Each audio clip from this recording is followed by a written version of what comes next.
My name is Susan Miller. I'm 47 years old.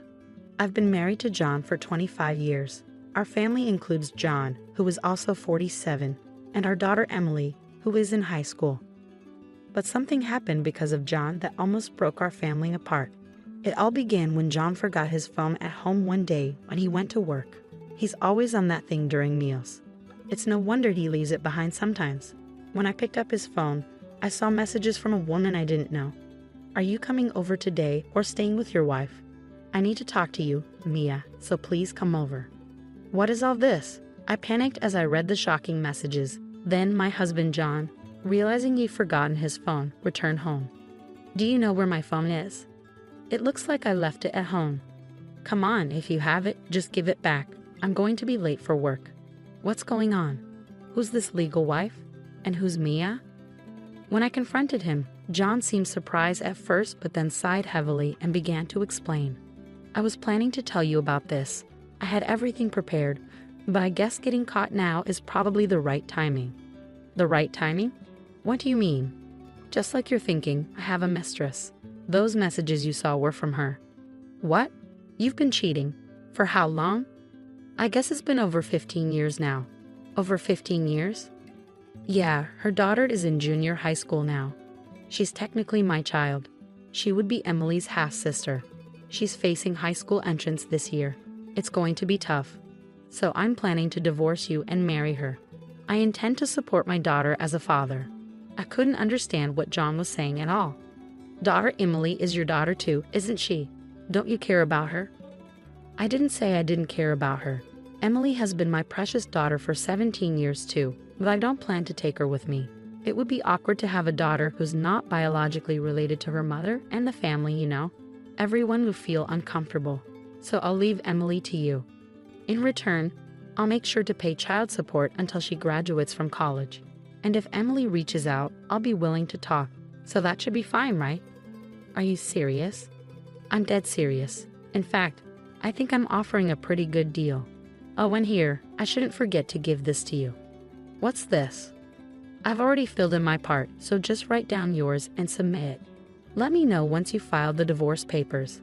I'll come to pick up my stuff once the divorce is finalized. Wait a minute. What are you saying?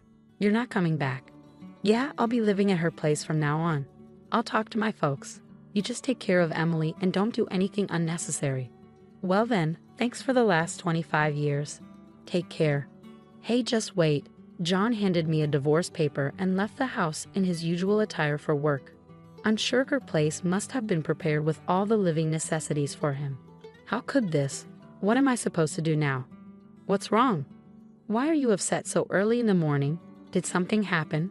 My daughter Emily, who was home for the school holiday, came over to me as I was feeling distressed. I shouldn't have burdened her with such heavy news, but in that moment, I ended up telling her everything. Dad has a mistress. He gave me this and left. What? Cheating? And this is a divorce paper? Is Dad serious about this? Why would he? He apparently has another child with his mistress. A child? So I have a half-sister? Yes, from another mother. And what did he say about it? He said he'll pay child support to take care of you. What about apologies to you? Well, you're the one most affected, Mom, and there are no apologies. What is he thinking? After hearing my story, Emily bit her lip, thinking for a moment before responding. I see. If Dad's going to act like this, then we'll have to come up with our own plan. Huh? What do you mean? Don't worry, it's nothing dangerous. Since Dad seems to have no remorse for betraying us for over 15 years, we'll make sure he deeply regrets what he did. But of course, that requires some planning. But Mom, you're not blaming yourself for Dad's actions, are you? It's all Dad's fault. You don't need to feel guilty. We don't need to hold back. As we watch Dad face the consequences, he's getting what he deserves. So it's only fair that we make sure Dad understands the pain he's caused, right? Well, my daughter is actually the smartest kid in the USA. Her intelligence has amazed adults since she was little. She probably already has a plan in mind for this. Just wait, Mom. I promise I'll make Dad regret what he did. With that, Emily wore a mischievous smile. A month later, Emily and I had settled into our new routine, just the two of us. The door creaked open, and in walked my husband John, but with patches of his hair shaved off as if by a clipper. The first thing he said was, "What the hell were you thinking?" Dad stormed into the house with clippers in hand. "After hearing everything from you, look what you've done to me," he said, pointing at his patchy haircut. John went on a tirade. He explained how he was relaxing at his mistress's house when suddenly his father showed up with clippers and gave him an unplanned haircut. Then he managed to escape and rushed back home in this state just to give me a piece of his mind. "I warned you, didn't I? I talked to Dad, so you weren't supposed to do anything unnecessary. You know how much Dad hates dishonesty. He's always been strict with me because of that, and it's been traumatic. Despite knowing that, you still went and told on me. Are you jealous? Jealous that we might be happy while you're stuck in misery? Is that why you haven't filed for divorce yet? Then you spill everything to Dad. You're truly pathetic. The reason I cheated was because I couldn't stand the sight of you, you coward. That's when it happened." "What are you misunderstanding? It wasn't Mom who told Grandpa everything. It was me," my daughter calmly responded to the raging John. "What? So Grandpa attacked with clippers, huh? Just as I expected." "What do you mean, as expected? Emily, did you tell Grandpa to attack me with clippers?" "No, I didn't say that. I just handed something to Grandpa, proof of your affair. This goes back a month." "Hey Mom, what do you think is the scariest thing to Dad in this world?"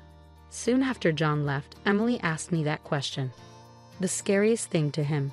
Yes, that would be Grandpa. I once asked Dad what he was most afraid of in this world. He immediately answered Dad. I had also heard about it before. My father-in-law detests dishonesty above all and wouldn't hesitate to correct anyone behaving improperly, even strangers. John was raised strictly by my father-in-law since childhood and said he could never go against him. Dad said before he left, "I'll talk to Dad about it, so don't do anything unnecessary." That's because the last thing Dad wanted was for Grandpa to find out about this situation. So I'm pretty sure Dad won't tell Grandpa the real reason for the divorce. He might say we just couldn't agree on things, or worse, he might even claim he cheated. That's terrible. That's why we need to act first to prevent that from happening. Plus, there's another benefit to telling Grandpa first. Dad is an employee at the company Grandpa runs. Dad got the job through connections, thanks to Grandpa, and has climbed up to the position of manager. Can you imagine what would happen if Grandpa, who hates dishonesty, found out about Dad's affair and secret child of over 15 years?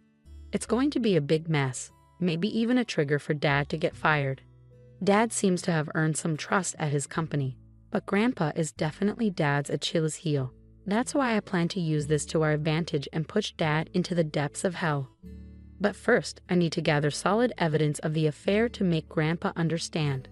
Saying that, Emily opened the laptop Dad had left behind. Evidence.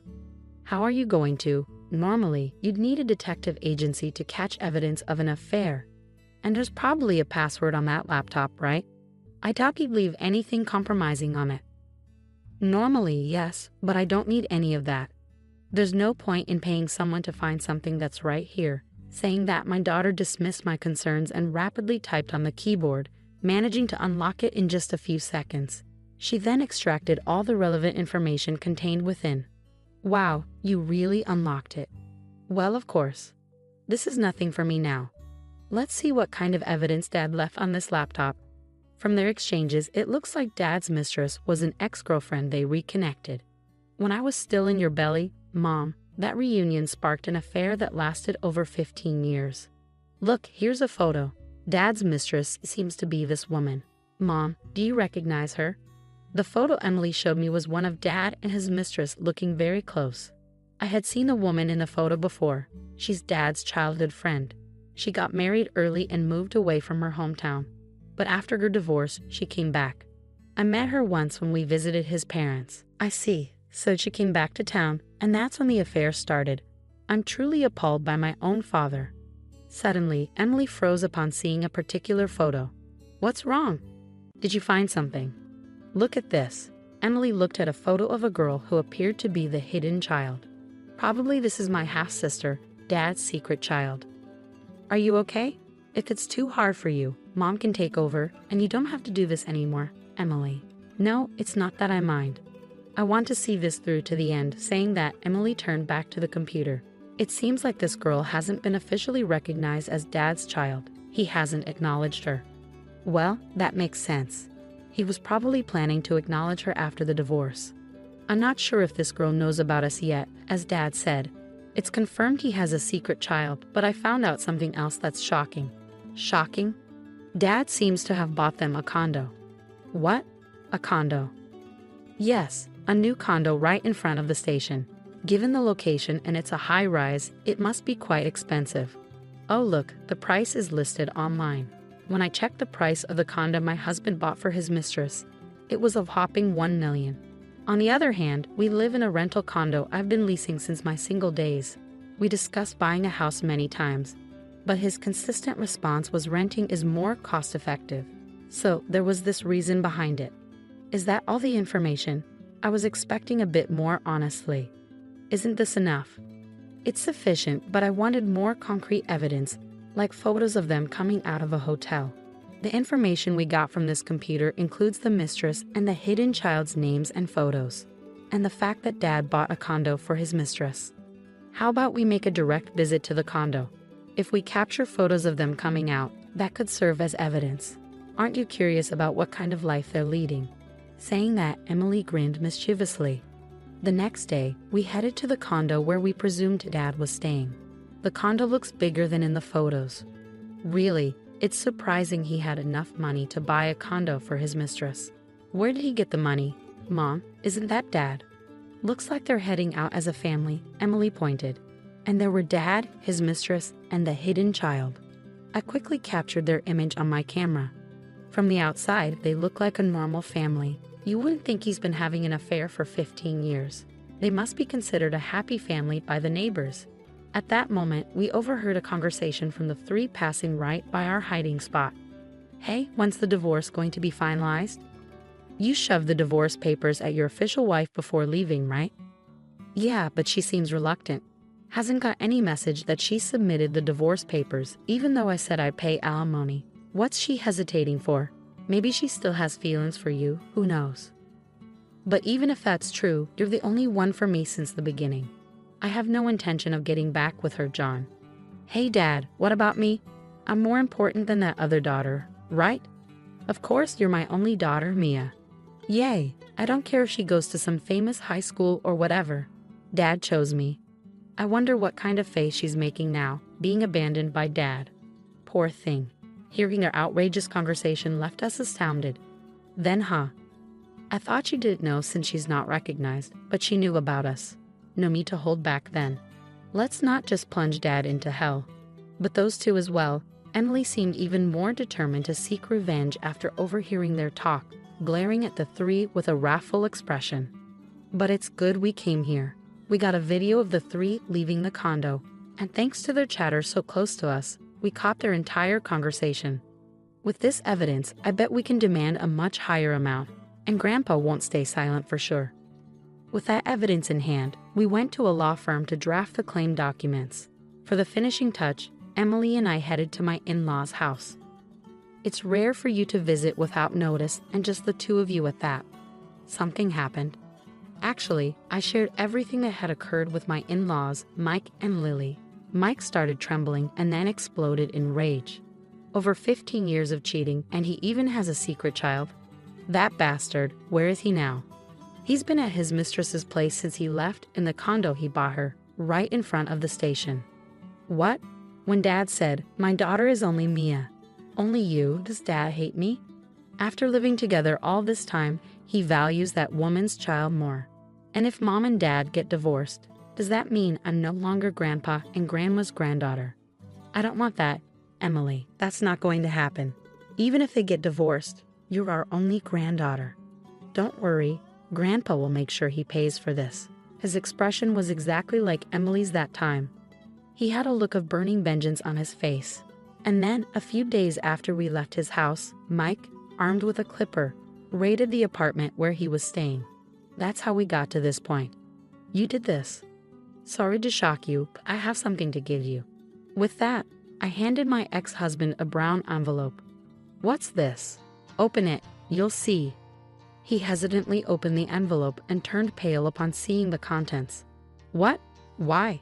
Inside the brown envelope were documents related to child support and division of property. Why? You're wondering why Dad did warrants paying this entire amount, right? I can't understand why you'd question that, but this amount is just since you seem not to understand. Let me explain. It was determined by several factors. I think what Dad has to pay Mom is fair. For that amount, I still have an issue with the amount, but this division of property is absurd. Why do I have to sell the condo I bought? That's ridiculous. I thought you'd say that. What? The condo you bought for your mistress in your name is subject to division of property. That's a well-established fact. It's not something you can argue against. What about them then? You're not telling me they have to leave, are you? Exactly. If a house is being sold, the people living there need to leave. You're heartless. I'll throw those words right back at you. After all these 15 years, you've really outdone yourself in deceiving us, you coward. You seem quite unhappy with these documents, but no matter what you say here, Dad's wishes won't be met. These aren't documents we made up. They were professionally drafted by a lawyer we hired. So if you have any issues with the amount, why don't you hire a lawyer yourself and file an appeal? Whether that will be successful or not, I can't say. Hearing this, my husband blurted out, Okay, I get it. I'll break it off with her and move out of that condo. That's what you want, right? Apparently, the idea of paying hefty alimony was too much for him. He said he'd break up with her and return home. However, things didn't go as he had hoped. Break up? Move out? Do as you like. It's no longer my concern. Not your concern. This is about us. We're married. We should talk more. Are you misunderstanding something? We're nothing to each other anymore, complete strangers. What are you saying? But you haven't submitted the divorce papers yet. That's only because I've been too busy dealing with your mess to get in touch. I submitted the divorce papers the day you left, so we're already divorced. What? Too bad, Dad. It's too late. The divorce papers have been processed, and you two are divorced.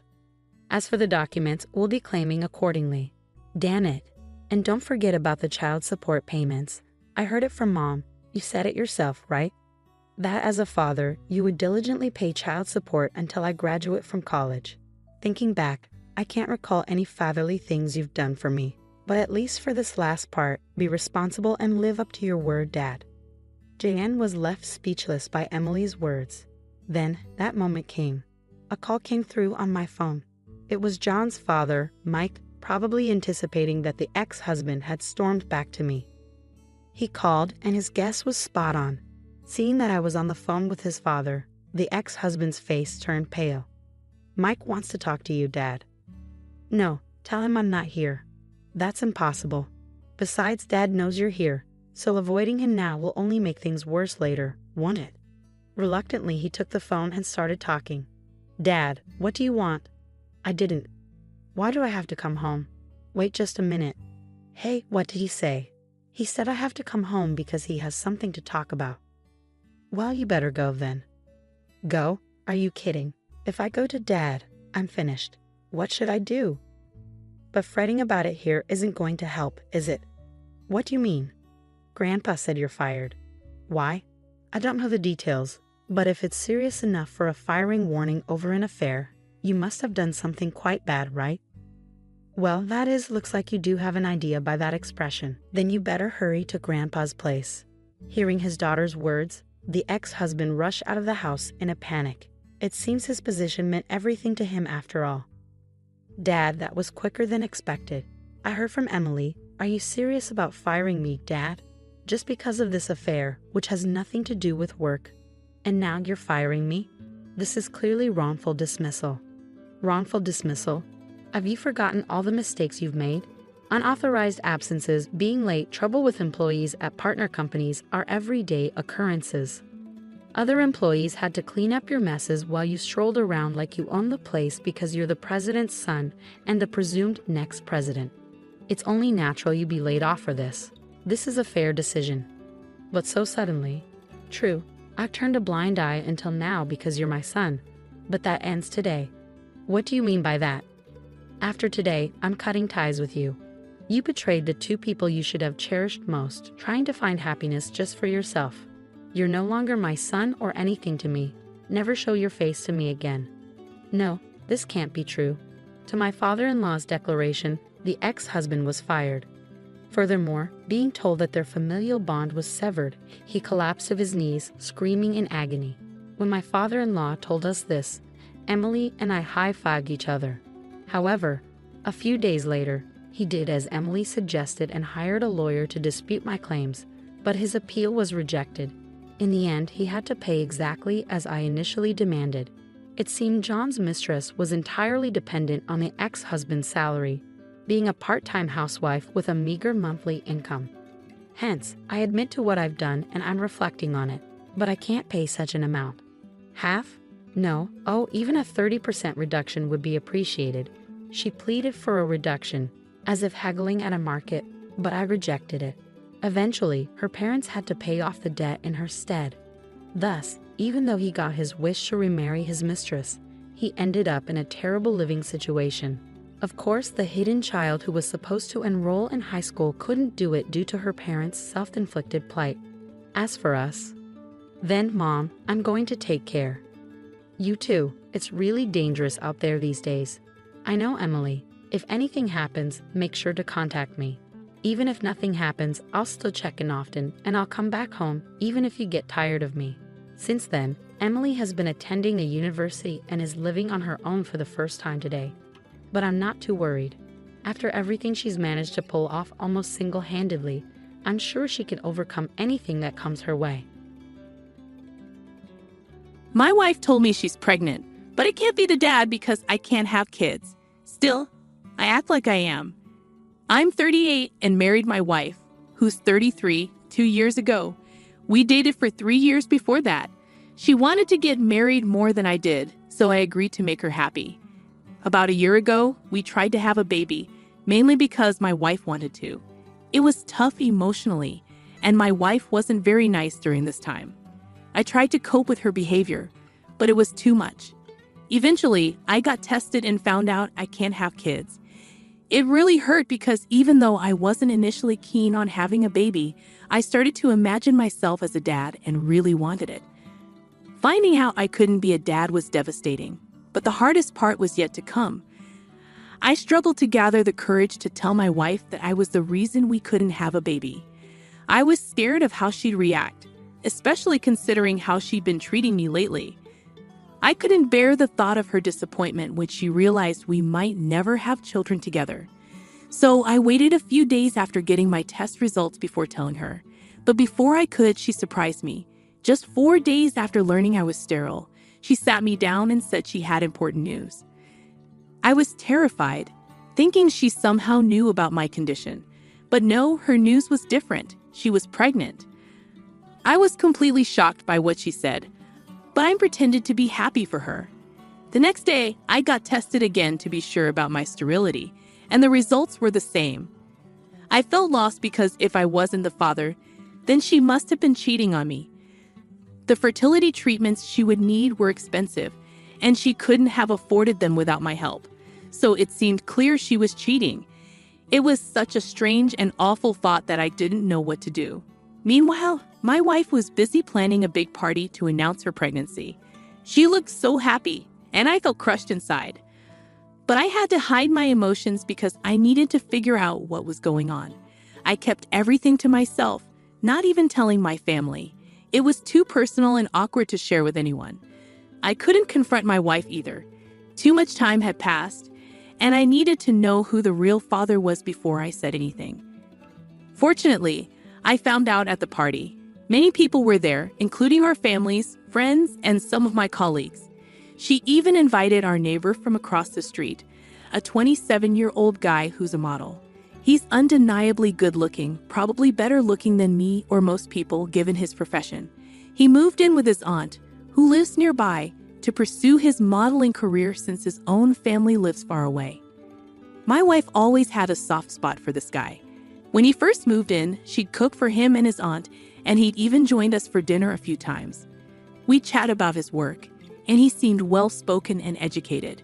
He's a literature major like my wife, so they hit it off instantly. I didn't mind him, he seemed nice, and I trusted my wife. But on the day of the party, when he arrived, I noticed a change in her demeanor. Her eyes lit up, and she rushed to greet him with a longer hug than she gave anyone else. While others didn't seem to notice, I did, and it felt like something was brewing between them. I needed to confirm my suspicions, so I pretended to go to the bathroom but sneaked into the bedroom to check her laptop. It was harder to access than her phone, as she was always using it whenever I was home. Whenever I asked her what she was doing on her laptop, she'd deflect and claim she was working on her novel, a project she'd been immersed in for months. I respected her privacy and believed her, thinking she was genuinely focused on her writing. But now, with suspicions rising, I doubted there was a novel at all. It seemed more like an excuse to keep me from seeing her screen. Luckily, there was no password, so I could easily access it.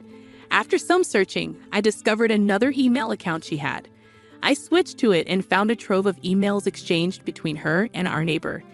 They were full of love confessions from both sides, and in the more recent ones, she told him about her pregnancy. He didn't take the news well, leading to a pause in their correspondence, likely because he wanted to end things. But my wife wasn't ready to give up on him. Then I received the most shocking email of all. She told him she'd consulted a lawyer friend about filing for divorce right after the baby's birth. She admitted that the reason she pushed for a baby was to secure alimony and child support, enabling her to leave me for our neighbor shortly after and start a new life with him. Reading that email filled me with horror, and even now, the sickening feeling returns whenever I think about it. Pushing aside my emotions, I focused on the task at hand. I discreetly took several photos of the incriminating email with my phone before shutting down her laptop and returning it to its place. While the infidelity hurt, what disgusted me most was her calculated plan to deceive me. Cheating was one thing, but manipulating me into parenthood to finance her fantasy life with her lover was beyond comprehension. And to top it all off, she played the role of a happy wife so convincingly that I hadn't suspected a thing. Her joy seemed almost unsettling, but my anger drove me to seek revenge. I resolved to bide my time and reveal the truth when she least expected it. I couldn't let her off the hook without experiencing the pain, betrayal, and frustration I endured upon discovering her deceit. Some might call me vengeful, but I felt it was necessary. So for the next 9 months, I played the part of the perfect husband and soon-to-be father. It was challenging knowing she was lying to my face, but her deception only fueled my determination. I accompanied her to every doctor's appointment, ensured she took her vitamins, and portrayed the ideal partner. Then finally, a few days ago, my wife went into labor. Adding insult to injury, she was such a skilled actress that I hadn't suspected a thing. Her facade of happiness was almost eerie, but my anger drove me to seek retribution. I resolved to play along and then deliver the crushing blow when she least expected it.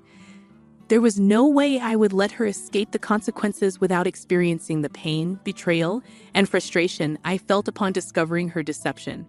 Some might label me as unstable, but I felt justified in my actions. For the next 9 months, I meticulously portrayed the role of the perfect husband and expectant father. It was difficult knowing she was deceiving me, but her falsehoods only fueled my determination. I attended every doctor's appointment, ensured she took her vitamins punctually, and endeavored to be the ideal spouse. Then, finally, just a few days ago, my wife went into labor. My heart raced as I left the hospital, feeling like I might need a hospital bed myself. I quickly dialed our neighbor to let him know my wife was in labor, not bothering to wait for his response before hanging up. Jumping into my car, I waited anxiously for my wife's family to arrive. As soon as I spotted her dad's car pulling into the driveway, I wasted no time in getting out of there. I turned off my phone and drove until I reached a motel on the outskirts of town. I'd already packed my bags weeks ago and stashed them in the trunk, ensuring I had everything I needed and wouldn't be caught off guard. The rest of the day was spent trying to distract myself with TV and beer, anything to escape the turmoil. Eventually, I drifted off to sleep, feeling a sense of relief that the charade was finally over. The next morning, I woke up and reluctantly turned on my phone. Predictably, there were countless messages from my wife and our neighbor, all of which I ignored. However, I did glance at texts from my parents and brother. It seemed my wife had reached out to them when she couldn't reach me. Feeling a sense of obligation, I called my parents to reassure them and promised to explain everything once I returned home. I even asked them to bring my brother along, as they deserved to understand the situation fully. I drove over to my parents' place, finding my brother already there along with our confused and somewhat irritated parents.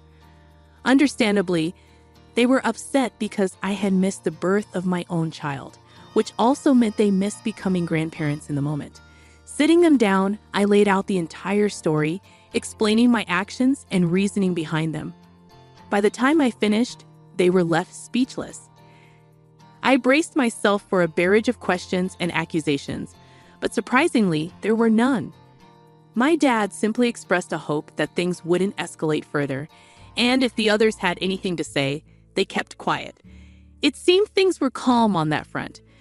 This happened a few days ago, and although my family hasn't said much, my wife has been relentless in blaming me for ruining her first-time mother experience. She's been calling and texting nonstop since I left, but I've chosen not to respond. Even my neighbor had the nerve to text me a few hours ago, pleading for us to put our differences aside for my wife's sake and attempt to reconcile. It's unbelievable how they're trying to downplay the seriousness of the situation. He even mentioned that my wife had supposedly rekindled her feelings for me during her pregnancy, which supposedly surprised both of them. But I saw right through that deception. If she was falling for me again, why was he still in the picture? They must think I'm incredibly naive. My wife may be upset, but I'm not about to be manipulated into giving our marriage another chance. She's mostly angry because she believes I knew everything from the start, but chose to stay with her and pretend everything was fine. She accuses me of deceiving her by remaining with her throughout her pregnancy, despite knowing the baby wasn't mine and that she'd been cheating with our neighbor. Update 1. It's been almost a week since the baby arrived, and I've been holed up in a hotel room. I haven't visited my wife, nor do I plan to. Despite my clear stance, she continues to bombard me with texts and calls. I haven't blocked her yet, but I've cut off communication with our neighbor, who's been trying to persuade me to reconcile with her. I'm convinced he's only doing it to secure a share of any divorce settlement or alimony, given their financial dependency. While I appreciated my wife being a homemaker, her infidelity is unforgivable. Contrary to accusations, I didn't push her to quit her job. It was her decision, and I supported it. I'm confident my lawyer can exempt me from alimony once her infidelity is proven, which should be straightforward. As for our neighbor, he's still struggling professionally, so supporting my wife, a baby, and himself will be challenging. Frankly, I'm relieved to be out of this mess and won't give them anything, not even my attention. I hope my wife sees reason and doesn't contest the divorce, but I'm prepared if she does. I've safeguarded evidence of her deceit, ensuring I'm protected legally. Even as she deletes her email account, I have copies of incriminating exchanges. I'm willing to pay alimony if necessary, but I refuse to stay with her. Despite owning the house, I'm giving her time to leave voluntarily. Hopefully, this ordeal will soon be behind me. Update 2. As expected, my wife's lack of sense has led her to reject the settlement I offered, which I found quite generous considering it covered her expenses during our marriage. I'm baffled by what she hopes to achieve, but it's her choice. Yesterday, she texted to say she's left the house. Today, I returned hoping she'd moved in with her parents. Disappointingly, she's moved across the street to our neighbor's house. I'll have to endure seeing them daily now. I briefly considered returning to a hotel but decided against it. This is my home, and I won't be driven out. I wondered why she didn't move in with her parents, a move that would have favored her in the divorce case. However, her father's text shed some light on the situation. He apologized for her actions and assured me they don't condone them. He even mentioned cutting her off after she expressed a desire to contest the divorce. Her irrational behavior continues to baffle me. Surely, she must realize her actions will backfire.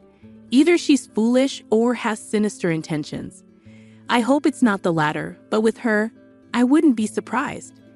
Despite the complications this living arrangement brings, I refuse to let them provoke me. Thankfully, I'm saving money by not staying in a hotel.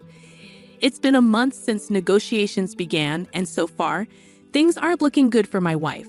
I've gathered evidence of her infidelity. Update 3. It's been a month since the divorce negotiations started, and things aren't looking good for my wife. I've solidly proven her infidelity, especially since she's now living with the man I accused her of cheating with, providing undeniable evidence of my claims. She attempted to fabricate accusations, claiming I was an alcoholic and the reason for my infertility, suggesting that her affair was justified due to my supposed cruelty during our attempts to conceive. However, his claims were easily disproven, as I quit drinking a year ago when we decided to start a family. It's puzzling why she thought such flimsy excuses would hold up. Perhaps her failed initial plan left her desperate, or perhaps motherhood has consumed her attention, leaving no room for scheming. Regardless, both of us understand her slim chances of receiving alimony. It seems she may have relayed this to her boyfriend, as she was recently ousted from his home, along with their child, amid a tumultuous scene of screaming and name-calling. From my living room window, I witnessed the unsettling scene unfold. The moment I saw him forcibly eject my wife while she held our baby, I cast aside any animosity and rushed to their aid. I couldn't bear to see an innocent child suffer for faults that weren't his own. By the time I reached their doorstep, it was already shut, leaving my wife and son in tears. I swiftly scooped up the baby and reached for my wife's hand, leading them back to my house across the street. With a quick call to my father-in-law, arrangements were made for her to return home. In the following hour, amidst tears and sobs, I comforted both mother and child, playing the role of a comforting presence. Despite my initial urge to involve the authorities, my wife persuaded me to let it pass, not wanting further trouble. She expressed profound remorse for her actions, citing her desperation to be with her lover as the cause for her lapse in judgment. She assured me of her readiness to accept the consequences and forego any further negotiations to expedite the divorce proceedings. While I hope she finds the strength to pursue justice and heal from this ordeal, I take solace in knowing I acted with decency and harbor no regrets. I'm a 33-year-old office worker, and my husband, Tony, is 5 years my senior. We've been married for 7 years, but currently, due to certain circumstances, I live with my mother. You might be wondering how I ended up in this situation. Let's rewind a few years. Tony and I decided to build a house together. However, at that time, Tony had just changed jobs, and our savings were slim. His previous job had been at a major corporation, but he faced insidious harassment from his boss, which took a toll on his mental health. After struggling with sleepless nights, he eventually found himself unable to continue working. Tony sought help from a psychiatrist and took a leave of absence for about 3 months. Despite his efforts, he couldn't bounce back, leading to his resignation. With only my salary to rely on, we managed to get by, but it was a challenging time. After 2 months of being unemployed, Tony started to regain his energy. He began taking care of himself again, and his psychiatrist was pleased with his progress. Seeing him back to this positive self was a relief. He embarked on a vigorous job search, but his resignation due to mental health issues made finding a new job difficult. Eventually, he found a position at a small company, albeit with a lower salary than before. His enthusiasm for the job was infectious, and I couldn't help but feel happy seeing him excited about his work again. It wasn't easy, but at least he was doing what he loved. We had once dreamed of starting a family, but with the uncertainty of our finances, we reluctantly put that plan on hold. Besides, I also cherished my job, and quitting wasn't an option. Just when we thought things were stabilizing, a new challenge emerged. My mother, Karen, was paralyzed in a traffic accident and had to rely on a wheelchair. With my father gone since my middle school years, she had been living alone in our old family home, which was far from wheelchair-friendly. Tony surprised us all by suggesting that we live together to support my mother. It was unexpected but characteristic of his kindness. Despite the uncertainty surrounding his new job, we decided to take the leap and apply for a mortgage. Securing the loan wasn't easy, given the short duration of Tony's current employment, but we refused to give up. With determination and resilience as our driving forces, we approached multiple mortgage companies until we finally found one willing to work with us. With the loan approved, we were ecstatic to finally buy our own home, where we could support my mother and build a new chapter of our lives together. I had always envisioned living in a home permeated with the comforting scent of wood, adorned with thick exposed beams on the ceiling, and boasting customized storage spaces tailored specifically for us. A kitchen adapted to my shorter stature and spacious flooring crafted from cypress completed the picture. Naturally, it had to be a barrier-free single-story house, ideal for easy wheelchair living. The anticipation of its completion filled us with excitement, prompting daily visits to the construction site. Finally, our meticulously designed dream home stood before us. Its ample yard provided a perfect spot for my mother, who had become hesitant to venture outdoors, to bask in the sunlight. Yet, amid our joy, there lingered a sense of dissatisfaction. The land upon which our dream home sat was a gift from Tony's beloved grandfather. Though not affluent, his grandfather held a special fondness for Tony. However, his sudden cancer diagnosis prompted him to distribute his assets, with Tony receiving the largest plot of land as per his grandfather's wishes. It felt like winning the lottery, but there was a significant caveat.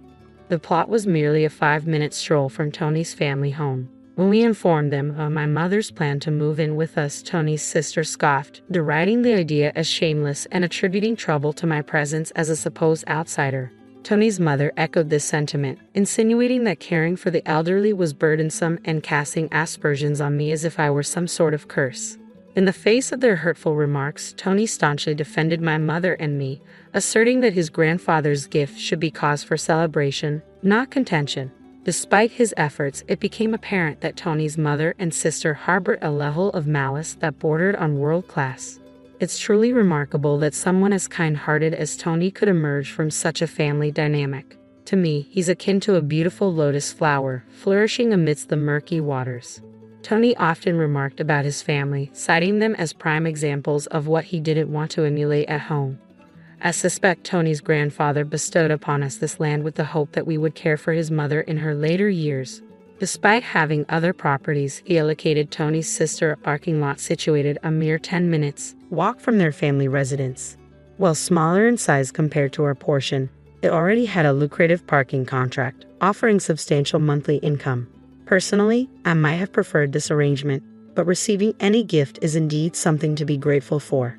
Thanks to my grandfather-in-law's generosity, we were able to construct our home without bearing the burden of land costs, significantly easing the financial strain. However, once construction was complete, we extended invitations to my mother-in-law and sister-in-law's family. During the building process, we learned that they had made unsanctioned visits to the site on multiple occasions. Their disregard for our privacy was unsettling. On the day of their visit, they arrived an hour and a half later than agreed upon, offering no apology. Their sense of entitlement was palpable as they casually asserted their ownership over the house, likening it to their grandfather's property. Despite the muddy conditions outside, my sister-in-law and her husband traipsed through our pristine home without so much as a second thought, ignoring the slippers we had provided. When I suggested offering slippers for their comfort, my sister-in-law simply chuckled, dismissing the idea as unnecessary. "It's such a hassle," she remarked casually. "You can just wipe the floor." From the outset, the atmosphere was tense, and predictably, they arrived empty-handed. After touring the rooms, they eventually reached my mother's quarters, which boasted ample space and abundant sunlight. At my mother's request, we had designed it akin to a duplex, complete with its own kitchen, a room truly resembling a second living area. Upon seeing it, my mother-in-law declared, "I'm fine with this room. I want to live here." It was a presumptuous statement, to say the least. Then came the final straw. My mother-in-law remarked to my mother, "You were fortunate to have that accident, weren't you?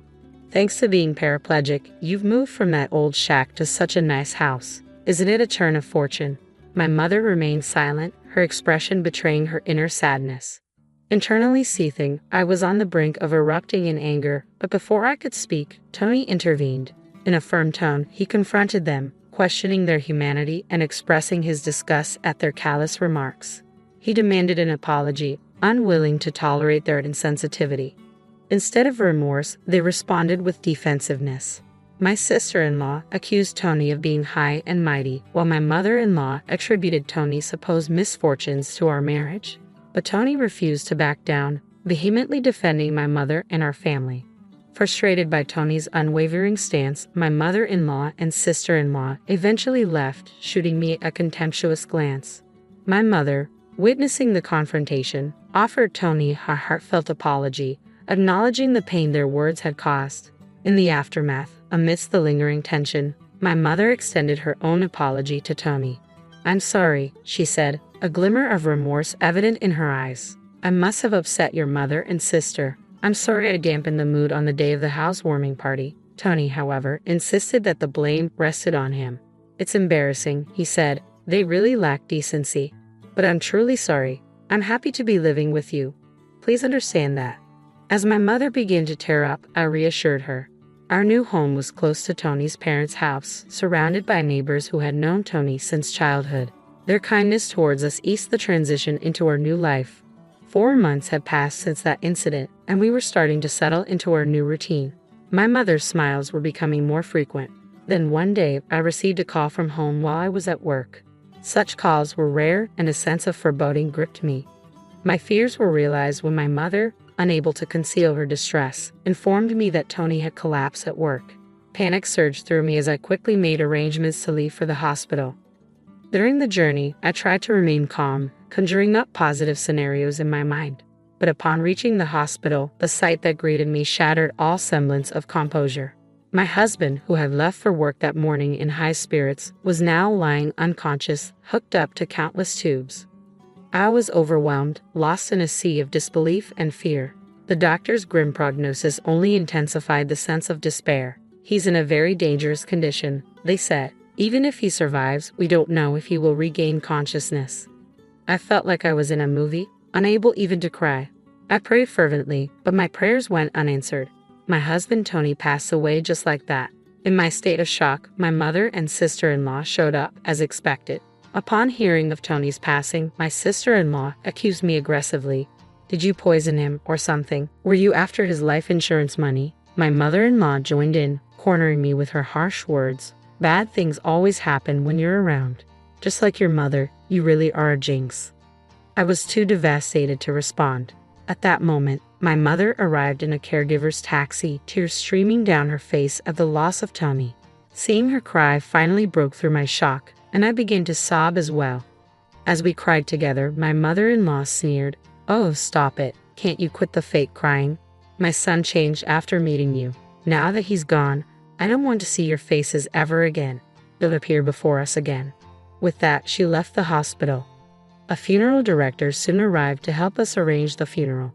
Tony's cause of death was a subarachnoid hemorrhage. It was unimaginable. He had been perfectly fine that morning. When I informed my mother-in-law about the funeral schedule, she responded coldly, "He's always sided with you too, so I won't attend the funeral. My daughter won't come either." True to her word, neither she nor my sister-in-law and her husband attended the viewing. Despite their absence, many of Tony's colleagues and friends came to pay their respects. Their presence was a testament to the love and respect Tony had earned.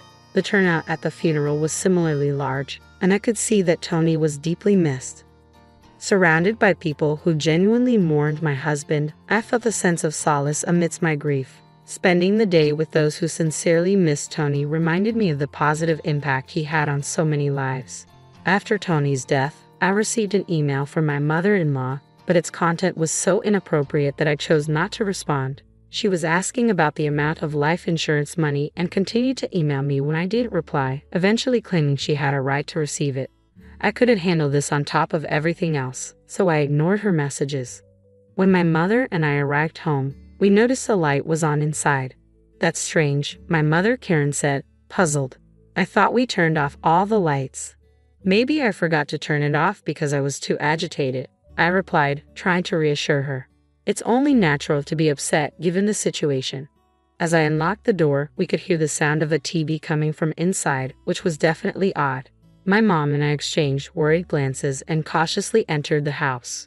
To our shock, we found my sister-in-law and her husband sitting in the living room, surrounded by unfamiliar furniture and boxes. "What are you doing here?" I managed to ask, my voice barely above a whisper. Without missing a beat, my sister-in-law retorted, "Why did you just barge in here?" "Well, it's your first time, so I'll let you off the hook. We're taking this house. We sold your stuff, so leave." My mother and I were utterly stunned, having no idea what was happening. "Where did our furniture and belongings go?" I asked.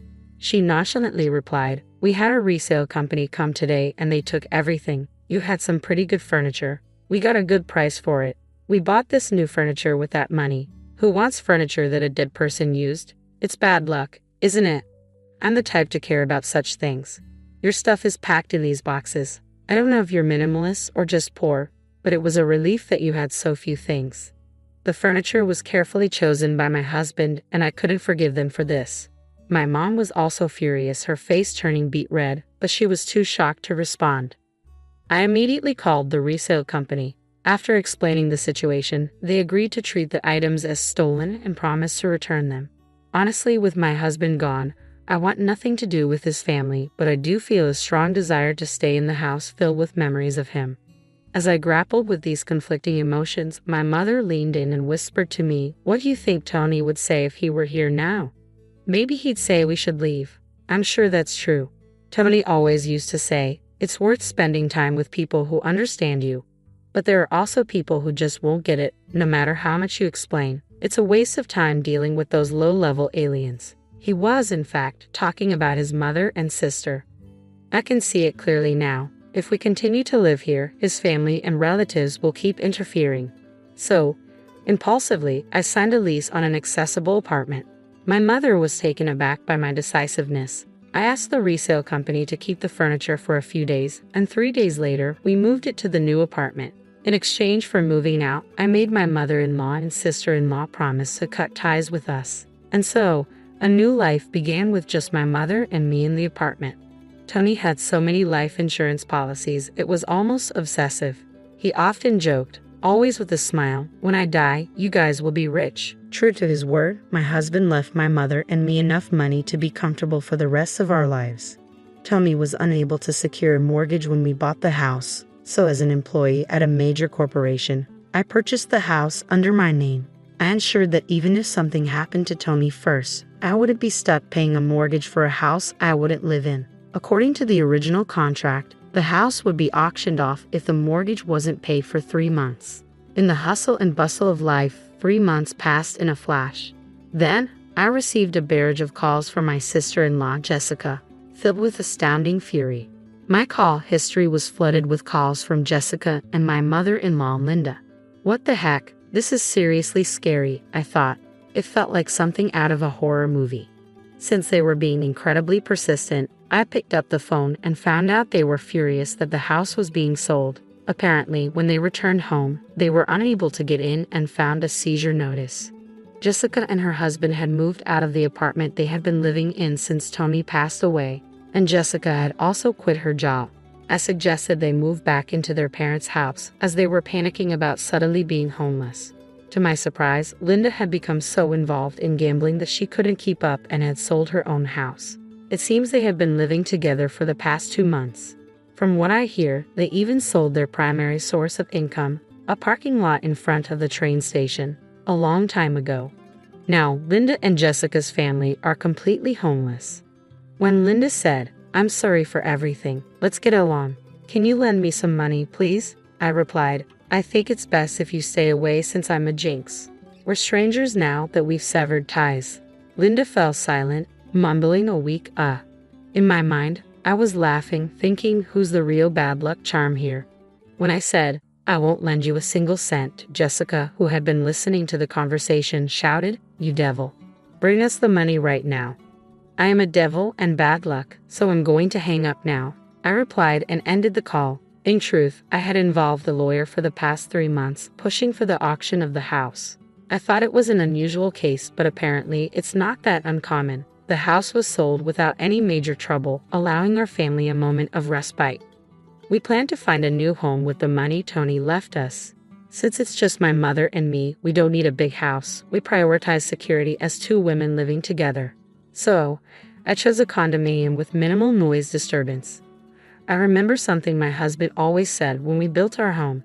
People can get energy from the sun, so let's create a place where your mother can enjoy her hobby of reading in the garden without feeling self-conscious. With those words, he had made a spacious courtyard for her. So, I looked for a condo with a large balcony where she could enjoy her coffee and read. It's smaller than our previous home, but the room is spacious enough to house the furniture my husband proudly chose. The piece of land that was gifted to us by Tony's grandfather was expansive, and the house sold for more than expected. With that money, I bought a rather luxurious condominium. The security is top-notch, so my worrywart husband would surely rest easy. I heard rumors about my in-laws' family. Our old neighbors were worried about my sister-in-law's family suddenly moving in. My mother-in-law and sister-in-law's family were left homeless. They even tried to borrow money from neighbors. In the end, they couldn't borrow anything and ended up living in public housing after consulting with the community. But they're stubborn people, so it seems the trouble never ends. From what I've heard, they caused a commotion by having a barbecue on their small balcony. Their thoughtless actions must have shocked the locals. Whether due to a lack of money or just frustration, they seem to have loud arguments every night. People say they're causing such a racket that it sounds like things are being thrown around. My sister-in-law's husband left a long time ago, and now it's just her and Linda living together. It's quite the contrast to my peaceful life with my mother. Although we're both two-member households, it seems that the neighbors are banding together to try to get this nuisance family evicted. No matter where you go, if you're a nuisance, people won't welcome you. What goes around comes around. I just want to live peacefully and quietly, estranged from my embarrassing family. I believe that Tony is surely watching over us. From now on, I plan to live my life without causing trouble to others and do my best to live not just for myself,